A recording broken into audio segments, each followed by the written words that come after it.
ఏళ్ల తర్వాత ఇజ్రాయెల్లో పర్యటించిన ప్రధాని మోదీకి గతంలో కంటే ఘనంగా సన్మానం జరిగింది. అమెరికా అధ్యక్షుడికి ఇచ్చే ప్రోటోకాల్ మోదీకి ఇచ్చారు.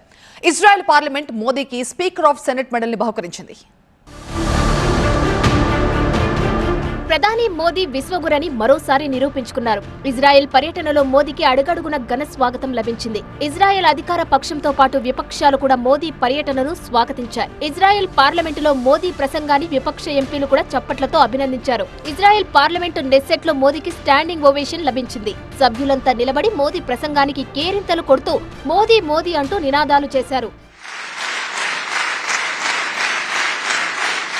ఇజ్రాయెల్ పార్లమెంటులో స్పీకర్ ఆఫ్ నెస్సెట్ మెడల్ను మోదీ స్వీకరించారు. స్పీకర్ ఆఫ్ నెస్సెట్ అవార్డు అందుకున్న తొలి ప్రపంచ నేతగా మోదీ రికార్డు సృష్టించారు. ఇజ్రాయెల్ పార్లమెంట్ అత్యున్నత పురస్కారాన్ని మోదీ అందుకోవడం విశేషం. భారత్ ఇజ్రాయెల్ మధ్య బలమైన దౌత్య సంబంధాలకు ఈ అవార్డు నిదర్శనంగా చెప్పుకోవచ్చు. ఇజ్రాయెల్ పర్యటనలో ప్రధాని మోదీకి అమెరికా అధ్యక్షుడికి లభించే ప్రోటోకాల్ లభించింది.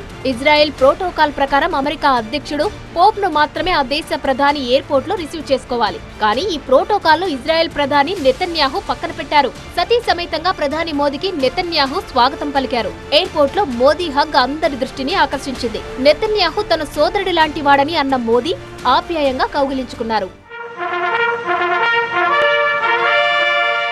మోదీ పర్యటన సందర్భంగా ఇజ్రాయెల్ పార్లమెంటును త్రివర్ణ పతాకం రంగులతో అలంకరించారు. ఇజ్రాయెల్ పార్లమెంటును ఇలా విదేశీ జాతీయ పతాకంతో అలంకరించడం ఇదే తొలిసారి. రెండు దేశాల మధ్య సన్నిహిత దౌత్య సంబంధాలకు ఇది ప్రతీక అని చెప్పుకోవాలి. ప్రధాని మోదీకి ఇజ్రాయెల్ తో పాటు పాలస్తీనా అత్యున్నత పురస్కారాలు లభించాయి. ఇజ్రాయెల్ పాలస్తీనా దేశాల నుంచి అత్యున్నత పురస్కారం అందుకున్న తొలి ప్రపంచ నేతగా మోదీ రికార్డు సృష్టించారు. మోదీ ఇజ్రాయెల్ పార్లమెంటులో ప్రసంగించిన వేళ మోదీ మోదీ అన్న నినాదాలు మారుమోగాయి. कल मुझे इजराइल के पार्लियामेंट को संबोधित करने का अवसर मिला.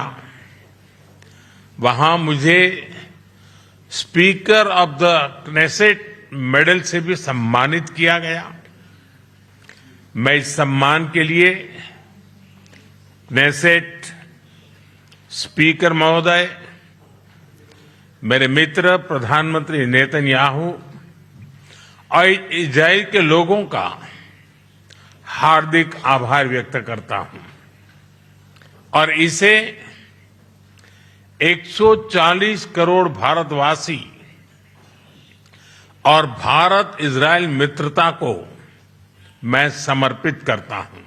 2017లో ఇజ్రాయెల్లో మోదీ పర్యటించిన సమయంలో ఆయన పేరు మీద ఓ పుష్పాన్ని ప్రత్యేకంగా రూపొందించారు. విదేశీ నేత ఇజ్రాయెల్లో పర్యటించినప్పుడు ఓ పుష్పానికి ఆయన పేరు పెట్టడం చాలా అరుదుగా జరుగుతుంది. భారత్ ఇజ్రాయెల్ మధ్య 27 రంగాల్లో ఒప్పందాలు జరిగాయి. ఏఐ టెక్నాలజీతో పాటు విద్య, తయారీ రంగం, సైబర్ సెక్యూరిటీలో ఒప్పందాలు కుదిరాయి.